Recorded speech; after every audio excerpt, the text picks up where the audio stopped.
Principals from two of the elementary schools, from John R. Lewis Elementary, Alicia Curtis, and from Sharp Park Academy, Heather Swanepoel. Welcome to the show. Hi. Thank you for having us. Yeah, great to have you here. Happy kindergarten roundup season. It's coming. It's coming very quickly. So let's talk about John R. How long have you been principal there? This is my second year at John R. Awesome. How's it going? I absolutely love it. We have some of, I'm a little biased, but we have some of the best families in the district. So You actually were at Sharp Park before, weren't you? Oh no, you were at Dibble before. I was at Dibble. Well, I was a teacher at Dibble, Yeah. assistant principal at Jackson High School, born and raised in Jackson. So Nice. JPS is very near and dear to my heart. Awesome. So. And you're wearing Viking We're colors representing today. today. Good job. Yes. So has the newness of the school worn off yet? I think so. We grew a ton this year. So we have a little over more than 100 new students to John R. Lewis this year. Wow. So we're at about, our enrollment is at about 260. So last year was different because it was so small, and then this year coming in, we've grown so much that it kind of feels like I'm starting over again. But it's been a great change. We love the kids that we have, so we're excited about it. Yeah, I remember when the school first opened, it was like at half capacity by Yes. design, Right. and then you gradually filled it in. Yes, we are full. I mean, our classroom sizes are still really nice, but as far as the building, we have filled up really nice. Nice. And over at Sharp Park Academy, Heather, you're interim principal Yes, I'm the interim. while Jasper recovers, and she's doing well, we hear. She's doing great, and she should be back pretty soon, so that'll make lots of Sharp Park families happy. Good. So, yeah. Yes, Jasper Lusby, everybody misses you at Sharp Park, and we wish you speedy recovery. How's everything at SPA? It is awesome. It's a great place to be. I started as a teacher at John R. Lewis, and and she's right, it's an amazing building, but Sharp Park is equally amazing. Yeah, it's really, well, they're both very distinct, you know. Yes. Actually, John R., it's a brand new building, but it was built from the bones of an older school. Of Lincoln Elementary. Yeah. And Sharp Park, it's a building that has a lot of new and a very unusual architecture. Yeah, it is a great building. We've, like Alicia, we are busting at the seams. We have outgrown our building too, but it's a lot of happy kids and a great place to be. And thanks to the grant, it's expanding. Yes, it's going to be even bigger with our Yes. bond, so Yes. that's going to make it even nicer. Yes, the next thing will be a parking deck. That's what. We need one. So each school really has, because there's so much difference, you know, in the layout, the design, the age. Each school has its own personality. What would you say, you know, the personality of John R. Lewis is? Eclectic. Yeah, I tell people that all the time. We have students and families from all walks of life, and I think that it's one of the things as a former student of Jackson High that I loved about Jackson High, and I very much feel that same atmosphere at John R. Lewis. What elementary school did you go to when you were at JPS? I went to Dibble. Ah, neat. Yep. I went to Dibble and I went to Frost. So back then, Frost was, I believe, just 5th and 6th grade. Now you are in a neighborhood, so are students mostly walking, or are they busing in? We still bus. We do have some walkers that come, which is nice. I know there's one little kiddo that we walk right across the street every day, which is fun. But for the most part, I would say our students bus. And Heather, it seems like everyone comes in their parents' car to your school. We have a lot of drop-offs and pickups, yes, for sure. They take up the whole neighborhood, all the streets, as they're coming in each day. What's the personality of Sharp Park Academy? So at Sharp Park, they wear uniforms each day, so that's nice. There's not all that competition for who's wearing what, so everyone is in uniform. And then, you know, we have an English language program there, an immersion program, so we have an ELL teacher with lots of different languages being spoken in our building, and that's really celebrated. That's really good for all of the other kids to be around. So yeah, and just like Alicia, we have everything there. So we have people from all different parts of Jackson there, and it's very eclectic as well. And your schools have a very tight connection with the parents. You guys have gone out of your way to establish connections and make the schools welcoming, so parents they're hanging out. Very much so. I mean, we try to have events, and I think that's pretty same across the board for all of our buildings. We try to have a parent event at least once a month. I know we have ours coming up this Friday, where we're doing an event to give back to the local animal shelters, and so we're as much as possible trying to get our parents and families through the doors. And at your school, the Spobstacle is probably the best It known. is. Yes, they do that. But like this week is book fair, so our parents are welcome in all week. Tonight we have a big ice cream social from 5 to 7 to kind of coordinate with book fair. So it will be very busy tonight at Sharp Park from 5 to 7. Lots of free ice cream and books. Do the kids still smell the books? at Yeah, book fair? Yes. they can't wait to go in there. Buy all the trinkets, Yes, right? they like all the pencils and bookmarks and Right. all the stuff. Well, let's talk about welcoming new students. Yes. We've got kindergarten roundup, and every elementary building has the same program, different days.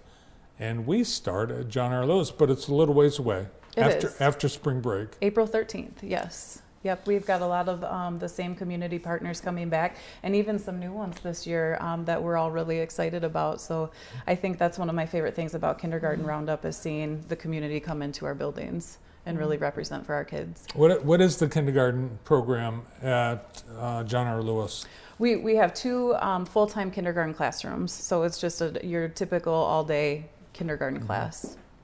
And what ages is there a pre-K? Yes, we actually do. It is not through Jackson Public Schools though, but we do have Head Start and ABC Academy in our building. And then kindergarten is for what's the age that parents enroll their kids? Typically 5. Okay. And what happens at a kindergarten roundup at one of these events? A lot. There's a lot. So we have a lot of different stations that are set up. Like I said, we have community partners that come in and just give information to especially our first-time families that are worried and have those, sending your first kid off to school jitters. So they give out a lot of community resources. We have food for all of our parents. They can do kindergarten readiness screening. The welcome table, they get to see our classrooms. They tour the building. We do a ton of different giveaways, bicycles, gift cards. So truly anything just so parents can come in and get a feel for Jackson Public Schools and a taste of our individual buildings. So there's what Head Start and ABC do. And that's not young fives. Preschool and young fives, yes. Okay. And they do come in, young fives. yes. Okay. And they also talk about their programming that they have, because a lot of our students, especially at John R. Lewis, have siblings that are in the Head Start and ABC Academy program. That's a nice smooth transition. It's a really good transition, yes. How about at Sharp Park Academy? What do you guys do there? We have a lot of the same things Alicia said. So the same night you come, you'll get a little T-shirt that says class of, and whether you're going to young fives or whether you're going to kindergarten, it will have your class year on the back, so they can start right off with Viking gear, first day of Kindergarten Roundup. And so we have a young fives program at Sharp Park Academy, and then we also have 2 full-time kindergarten classrooms as well. So. Is there any kind of testing? How do you evaluate or decide as a parent, whether, the young fives or kindergarten is right for them? So you have to be 5 by December 1st to go to either program. But when they come in that night, we won't do the testing that night, but they'll sign up for some testing. So then they'll be able to come in and be tested by some of our staff to kind of see what would be a better fit, talk to the parents, kind of communicate socially where they're at. Have they ever been to Head Start? Have they ever, have they been away from home before? And so then it'll be a good conversation to figure out, based on testing and based on those conversations with families, what would be a better fit. Would it be kindergarten or would it be young fives? And there's certain expectations that the child needs to be able to function independently in certain ways, bathroom and eating and stuff like that. Yes. Yes. Should parents prepare? Is there anything that they should do to get ready for Kindergarten Roundup? I mean, honestly, we're here because of education, but I think the social emotional impact of students coming in is huge. I think being around friends, being out in public, taking them places, play dates, the social skills, which we teach very much in kindergarten and young fives, but that's equally as important. Learning how to say no. They're not going to get everything they want anymore. So learning how to hear the word no. That's a great one. Yeah, and reading at home, all of those things, helping to build that stamina of being able to sit down, follow directions, and get used to some good bedtime routines and things like that before they come and they're already tired. Oh, so some kids come from homes where the answer is always yes. You know, it's hard to hear no sometimes. It's when weird you're to little. hear no. Parents, come on, start using that no word. Right. And some of the things that go along with the classroom experience, like the bus and lunch, and Right. do you teach kids how to put the straw in the Capri Sun? Absolutely. They'll get to do That's that a at huge kindergarten skill. roundup. Yes, At kindergarten absolutely. roundup, they'll go home with a little box of things so they can practice opening their milks. They Yep. can figure out how to unwrap the straw. They'll get that at Zipping their kindergarten roundup. coats, tying Yes. shoes, all the things. Oh yeah, tying the shoes. Yeah. They'll get to that see the comes a bus. little later though. But when they come to kindergarten roundup, there will be a bus there, so they'll get to see the bus, climb on the bus. But yeah, they'll get all those little take-home things to practice for school. Can people go to more than one kindergarten roundup? Absolutely. Go Yep. check them out and see which building has the fit that'll work best for your family. And absolutely, we encourage that. And people they don't have to go to the school they live closest to. Absolutely not. No. I mean, like Heather said, it's really nice to go and tour all of the schools. I think especially just with all of the bond work that's been done. I mean, just to see how far our district has come is awesome. Yeah, your schools are beautiful. Yes. They've done a really nice job. And I think your school was the last one to get wrapped up. It was, yeah. But they're all done now, and now we're ready for the next phase. It's going to get Absolutely. even better. And the only, it changed. So Hunt is no longer a year-round school.